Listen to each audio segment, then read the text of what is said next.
समय भोर का स्मरण हो राम जी का। प्रथम राम फिर भाष्य हो वैखरी का। सदाचार जो नित्य वर्तन करेगा,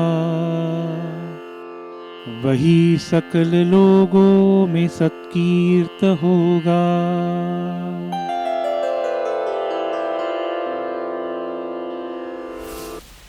नमस्कार। MIT वर्ल्ड पीस यूनिवर्सिटी के विश्व शांति दर्शन चैनल पर सभी दर्शकों का हार्दिक स्वागत। मैं डॉक्टर संजय उपाध्याय आपके साथ बात कर रहा हूँ और कई प्रोग्राम्स हम पॉजिटिव प्रोग्राम्स करके इस चैनल पर कर रहे हैं, क्योंकि आप तो दिन रात ब्रेकिंग न्यूज़ सुनते रहते हो।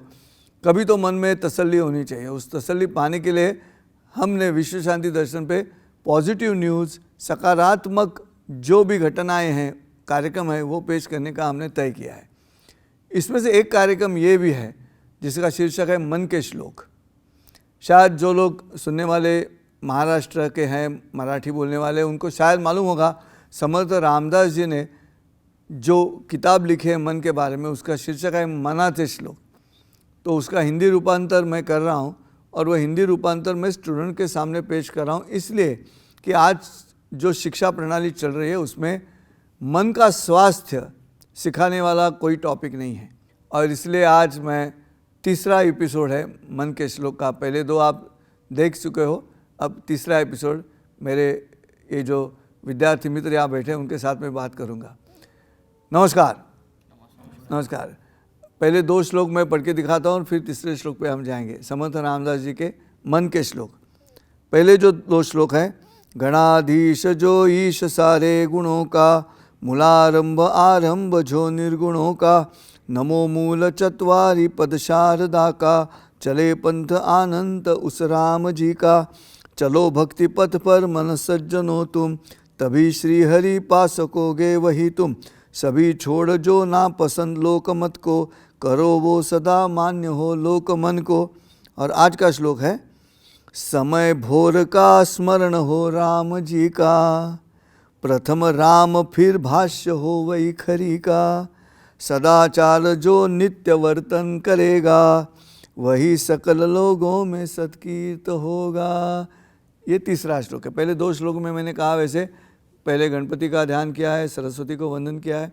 दूसरे श्लोक में अगर सज्जन हो तो भक्ति पथ पर चलो, ऐसे कहा है। भक्ति पथ मतलब जाके मंदिर में जाते रहो, मंदिर में फेरे मारते रहो, प्रसाद चढ़ाते रहो, ऐसा नहीं है।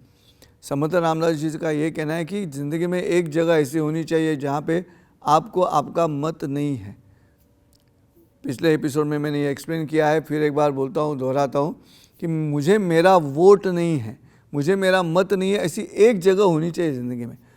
वो गुरु हो सकता है, भगवान हो सकता है, लेकिन माता पिता हो सकते हैं जिनके पास मुझे मेरा मत नहीं है। माँ ने कह दिया, पिताजी ने कहा कह दिया, फिर मैं उस पर मेरा मत नहीं कहूँगा, मुझे मेरा मत नहीं है। क्यों? मातृदेवो भव, पितृदेवो भव, आचार्य देवो भव, गुरु भी है भगवान की तरह, और अतिथि देवो भव। एक जगह ऐसे रखो। और मैं आपसे भी विनती करता हूँ, चलो भगवान पे भरोसा है, नहीं है, छोड़ दो। गुरु नहीं मानते हम पढ़े लिखे लोग हैं, हम गुरु हम महाराज बेरा हमको नहीं मालूम, चलो छोड़ दो। कम से कम अपने माता पिता तो, वो तो पहली गुरु है, माँ तो पहली गुरु है, तो उस पर भरोसा रखो। वो तो स्वार्थ नहीं है उसके मन में कुछ भी, तो वो भला ही कहेगी जो भी कहना है उसके मन से। समय भोर का स्मरण हो राम जी का। पहली लाइन क्या है? समय भोर का। भोर का मतलब जानते हो? भोर भई और सांझ ढली रे, गाना सुना है? तो भोर भई मतलब सुबह हो गई, मराठी में पहाट, करेक्ट।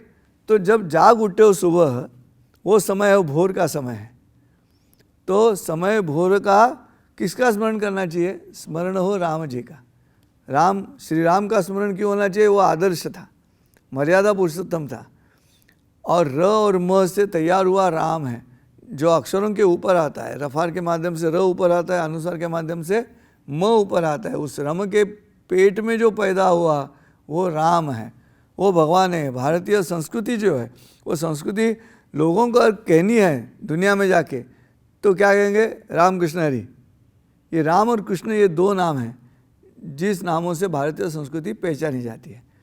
तो उसमें से समर्थ रामदास जी राम के भक्त हैं, तो वो कहते हैं कि सुबह उठने के बाद पहला स्मरण किसका करो, प्रभु राम जी का करो। क्यों? अब देखिए, नींद से उठने के बाद, सुषुप्ति के बाद जब आप जागते हो, उस क्षण आपके दिमाग में जो ख्याल आता है वो दिन भर आपके साथ चलता है, उसका ऑक्सीडेशन नहीं होता। ऑक्सीडेशन का मतलब जानते हो आप, ये आपने देखा होगा कई कचरा उठाने वाले जो लोग हैं, जो हमारे लिए बहुत अहम है, वो सूरज निकलने के पहले आके कचरा उठाते हैं। क्यों मालूम है? उसकी वजह क्या है? उसकी वजह यह है कि कचरे को बास नहीं आता। सूरज की किरणों से ऑक्सीडेशन हो जाने के बाद उसको बदबू आ जाती है। कचरे को बदबू बिना आए अगर उसको उठाना है तो वो भोर के समय उठाएंगे तभी बात बनेगी, करेक्ट? तो ये जो रवैया देखने का, उस समय क्या सोचना है, समर्थ रामदास जी का कहना है कि भोर के समय पहले राम का स्मरण करो, क्योंकि आपके दिमाग में भी ऑक्सीडेशन नहीं शुरू हुआ है। हम जाग उठे बिस्तर में बैठने के बाद इमीडिएटली श्री राम, जय श्री राम ऐसा कह के निकलो, दिन भर राम आपके साथ रहेगा। लेकिन अगर वो नहीं है, करेक्ट, तो क्या ऑल इज वेल, सुबह उठने के बाद स्वैग से करेंगे सबका स्वागत। आपको कभी महसूस हुआ है ऐसा दोस्तों?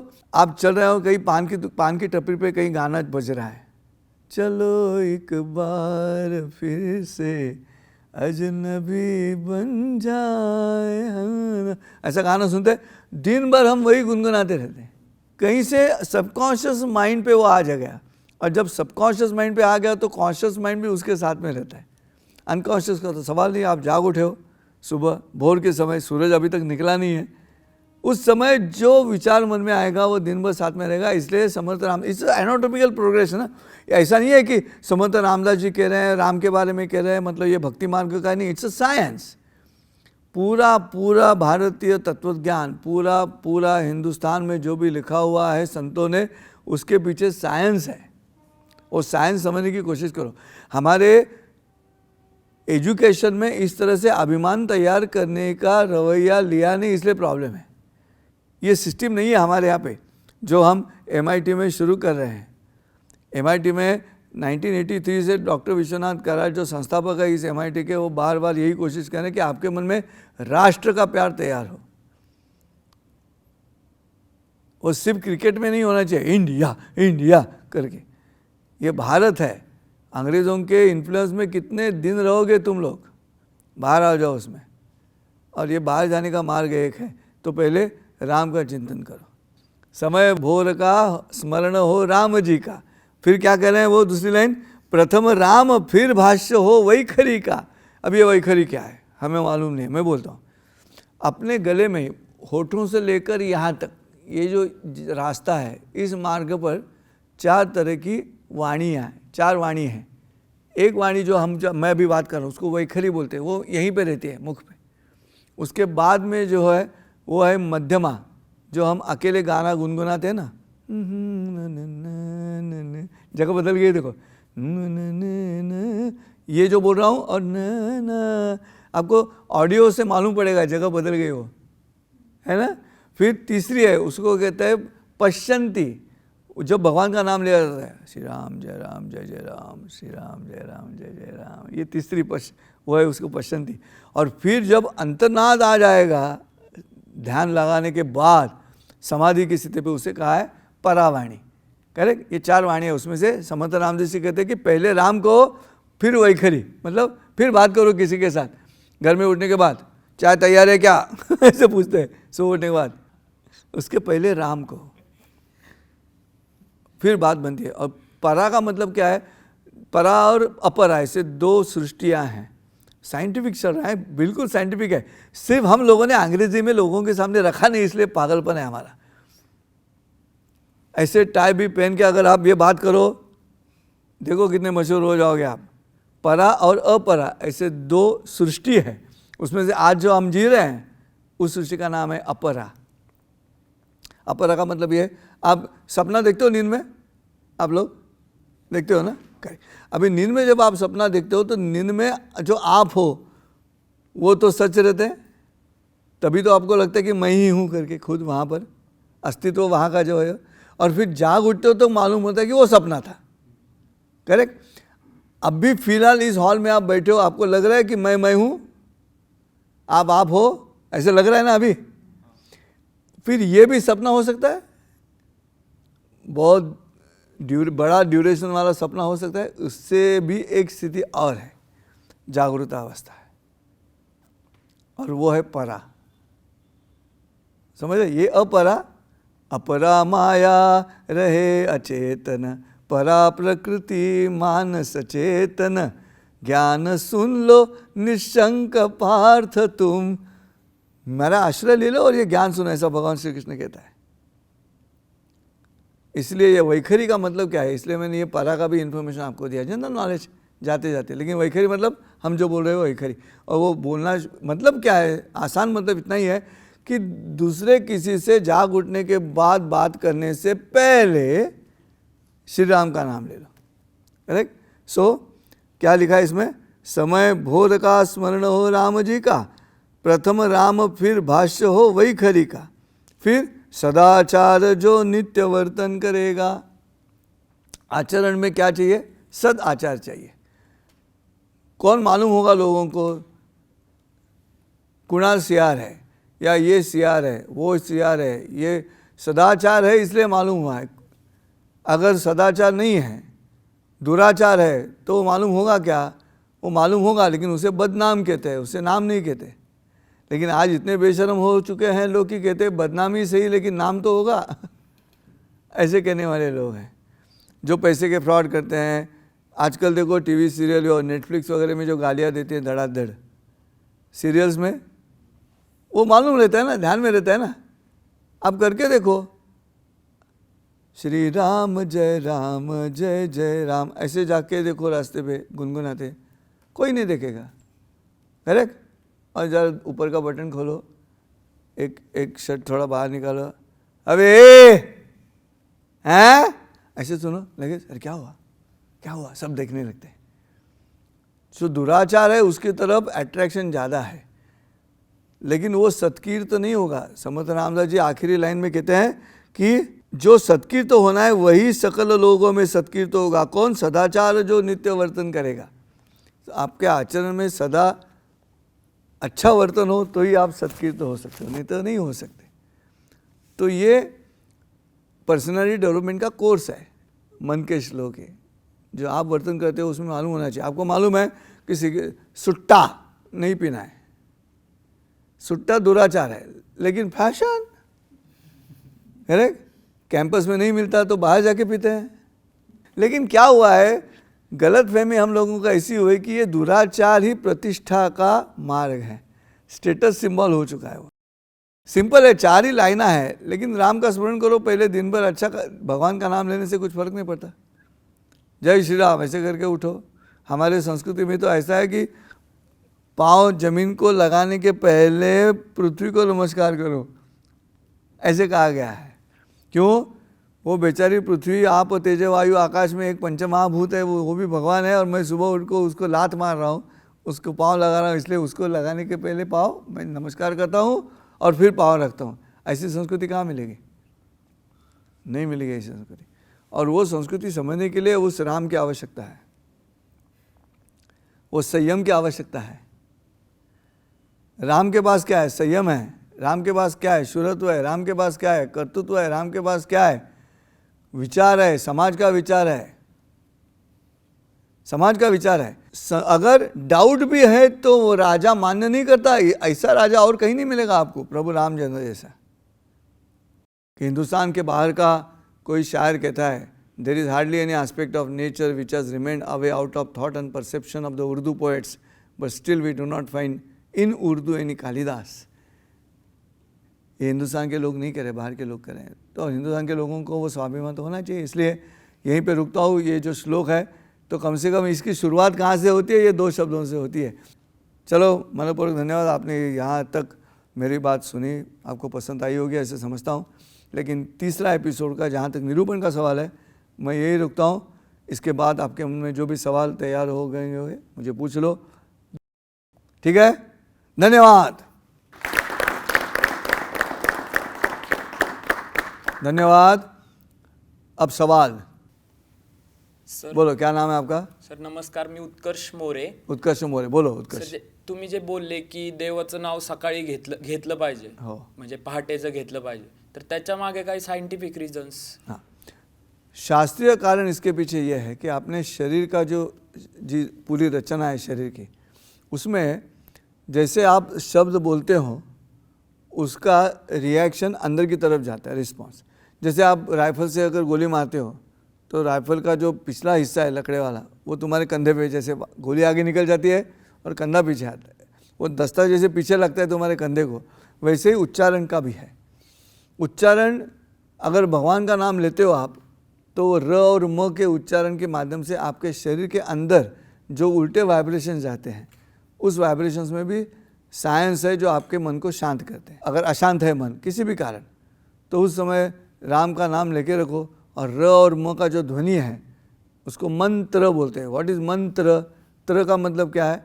It's a single letter verb, एकाक्षरी क्रियापद है संस्कृत में त्र. उसका मतलब है फेंक देना. इंग्लिश में क्या शब्द है फेंक देने के लिए? थ्रो. संस्कृत में क्या है? त्र. कितना सिमिलरिटी है ना, त्र और थ्रो. लेकिन साइंस इसके पीछे है, ये र और म के पीछे साइंस है और दोनों हवा से बात की जाती है ये सब. तो भगवान का नाम सुबह लेने से सुबह जब शुरू होती है तुम्हारे दिन की, वो अगर शांत होगी, मन स्वास्थ्य होगा, तभी बात बनेगी, नहीं तो नहीं बनेगी. ये दवाई की तरफ है उत्कर्ष. हमारे ये जो शब्द है ना, ये मंत्र है, साइंस भी है, लेकिन वो उस दवाई की तरह है जिसकी दवाई में क्या डाला है ये डॉक्टर को मालूम है, पेशेंट को मालूम नहीं है. तो दवाई में क्या डाला है पेशेंट को मालूम नहीं है, लेकिन अगर डॉक्टर ने कहा कि ये दिन में 3 बार ले लो तो तुम 3 बार लेते हो दवाई. तुम्हें मालूम है दवाई में क्या डाला है? नहीं मालूम है, फिर भी परिणाम किसके शरीर पे होता है? तुम्हारे शरीर पे होता है. ऐसे ही भगवान का नाम है. धन्यवाद. नेक्स्ट बोलो. हां गुरुजी, हां माझा प्रश्न हा आहे की रामाने जो निर्णय घेतला तो बरोबर होता. हा म्हणजे तो त्याला आपण देव मानतो म्हणून की एक आपली संस्कृती पुढे जावी म्हणून आपण त्याला बरोबर म्हणतो की तो खरंच बरोबर होता? बहुत अच्छा सवाल है. सीता मैया को वन में भेजने का निर्णय प्रभु राम जी का, हम उसे भगवान कहते हैं इसलिए वैलिड है क्या? सच है क्या? सत्य है क्या? तो मूलतः आप उसे भगवान मानते हैं, लेकिन है तो मनुष्य. देव मनुष्य रूप में भगवान का काम कर रहा है. इसके लिए वो निर्णय सही है ऐसे नहीं कहा जा सकता. वैसे निर्णय गलत है या सही है ये हर एक के दृष्टिकोण पे डिपेंड करेगा. आप कहाँ खड़े हो उस पर निर्भर करता है, आप कौन हो उस पर निर्भर करता है. ये मनुष्य का स्वभाव है. आप जब गाना सुनते हो तो तबला बजाने वाला तबला सुनता है, जो गीतकार है वो शब्द सुनता है, जो म्यूज़िक डायरेक्टर है वो ट्यून सुनता है, जो गायक है वो आवाज़ सुनता है सुर में है कि नहीं. तो जो हम हैं वैसे हम रिसीव करते हैं. राम का निर्णय राजा करके है. कीर्ति देखो, श्री राम का जो निर्णय था उस निर्णय में राजा करके निर्णय है, क्योंकि अब राज करना है. वापस तो आ गया हूँ अयोध्या में. सवाल ये है कि राजा होने के बाद राजा रानी जो आदर्श होने चाहिए, राजा को भी देव माना गया है, तो नृप अगर राजा है, नृप अगर भगवान है, तो उसकी जो काउंटर पार्ट है रानी जो है उसके भी जो व्यक्ति रेखा है उसमें कहीं पे धब्बा नहीं होना चाहिए. तो निर्णय जो है वो राजा करके निर्णय रहा, लेकिन निर्णय यह है कि उस साथ में लक्ष्मण को भेज रहे हैं, मतलब केयर टेकर जो है वो साथ में भेज रहे हैं. और नियरेस्ट केयर टेकर कौन है? श्री राम जी का. किस पे विश्वास हो सकता है? श्री राम जी का 100% विश्वास किस पे हो सकता है? वो लक्ष्मण जी से होता है, क्योंकि लक्ष्मण साथ में रहे पूरा इतिहास होने तक.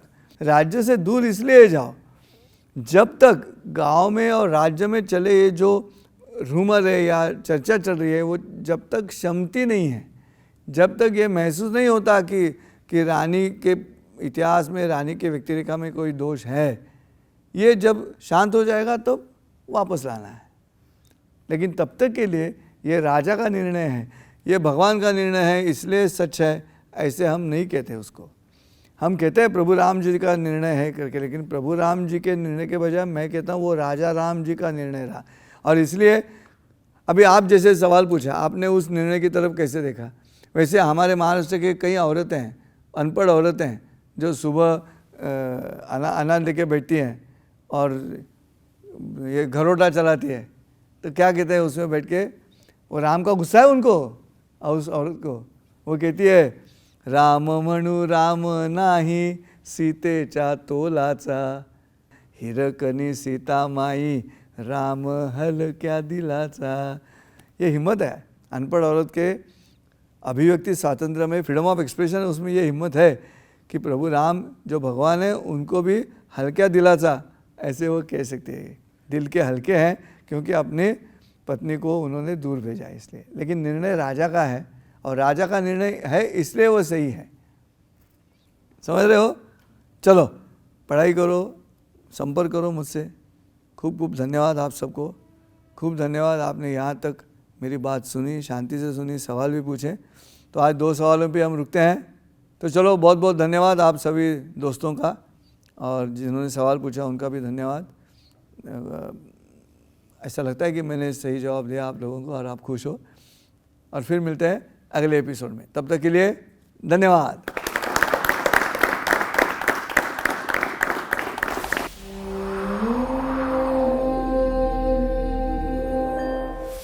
Today, India has only 140 researchers per million population, and this is so because top brains of our young populace prefer to take up high-paying jobs rather than pursuing research work which can bring award-winning discoveries. Why don't we realize life is not only about earning but learning as well?